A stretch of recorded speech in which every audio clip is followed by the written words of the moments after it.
Damn.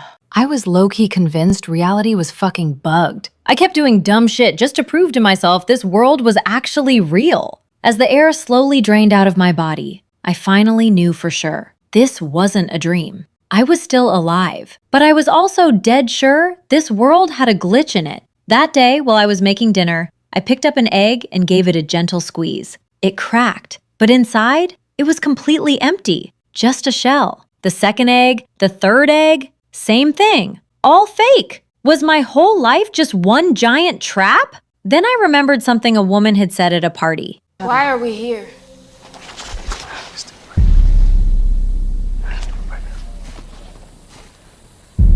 We shouldn't be here. Back then, everyone thought she was insane because this town was supposed to be the happiest place on earth. Tons of rich people wanted in, and most of them didn't even qualify. The next day, I went to visit that woman. From across her backyard, she told me we were all trapped here. But before she could finish, her husband panicked and yanked the curtains shut. From that day on, I couldn't relax anymore because I suddenly realized I had never actually heard my husband explain what he did at work. So one morning, I secretly got on the bus that supposedly went to his company. But the driver told me the bus didn't go there at all because that area was restricted. And right then, a plane suddenly crashed in the distance, heading straight toward the company area. I told the driver to stop, but he just said coldly, "What plane? Maybe you saw it wrong." That was when I knew he was lying. I jumped off the bus and ran toward the restricted zone. The warning sign said, "Extreme danger ahead, no entry." But I didn't care anymore. I walked for over an hour. I didn't see a single piece of plane wreckage. The only thing I saw on top of the hill was the company my husband supposedly went to every day. But it wasn't some high-tech company at all. It was just an empty wooden shell. I reached out and touched the glass. The next second, a violent wave of dizziness slammed into my brain. When I woke up, I was somehow lying in my own bed. A few days later, things got even weirder. One day, while I was doing housework, the wall behind me suddenly started closing in on me. I was crushed against the glass, unable to move, unable to breathe. But then, in the next second, everything went back to normal. If that was just a hallucination, then how do you explain the handprints on the glass? During ballet class, I saw that same woman in the mirror. She was slapping the glass with both hands, then smashing her head into it over and over. I screamed in terror, but nobody around me saw anything.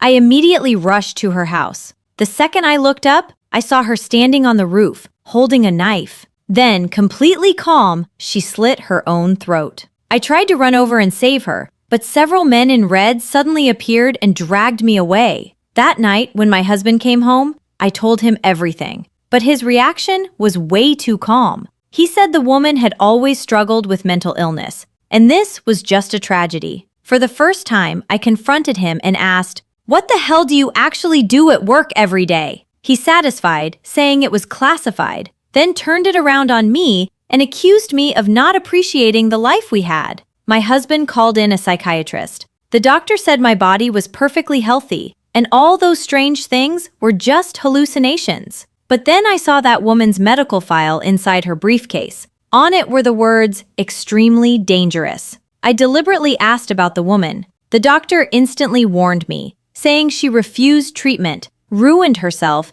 and even got her husband fired from the company. That wasn't an explanation. That was a threat. A few days later, my husband got promoted, and the town's founder and our neighbors came over for dinner. During the meal, I asked every couple, "How did you two meet?" And every single couple gave the same answer. On a train, because of a ticket. The same romantic little story, like it had been copy-pasted into all their heads. That was when I finally understood. Our memories had been rewritten. Someone had erased our lives before this place and implanted the exact same love story into every wife. But just as I was about to keep going, the founder turned on me in front of everyone. He said I had developed paranoid delusions after breaking into the restricted area and that I had violated the town's rules. Suddenly, everyone started looking at me like I was crazy. The more I tried to explain, the crazier I sounded. The dinner party turned into a total disaster, and my husband's promotion was completely ruined.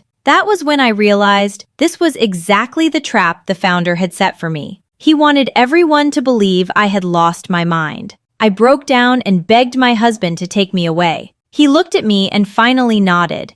That night, we packed our bags and got ready to run. But right before we walked out the door, my husband suddenly said, "I'm sorry." The next second, several men in red stormed in and dragged me away by force. That was when I understood. He had never planned to leave with me. He had been working with them the whole time. I was strapped to an operating table. The doctor placed a device on my head. The instant the electricity surged into my brain, I screamed. Then everything went black. When I woke up again, everything was back to normal. I warmly greeted the neighbors, smiling as I told everyone, "I'm cured now." But nobody knew that deep inside my mind, there was still a voice screaming, "Don't trust him." Listen closely to the song my husband is humming, because that song unlocked the life they deleted from me. In that moment, I finally remembered everything. This town was fake. My marriage was fake. My real memories came flooding back like a storm.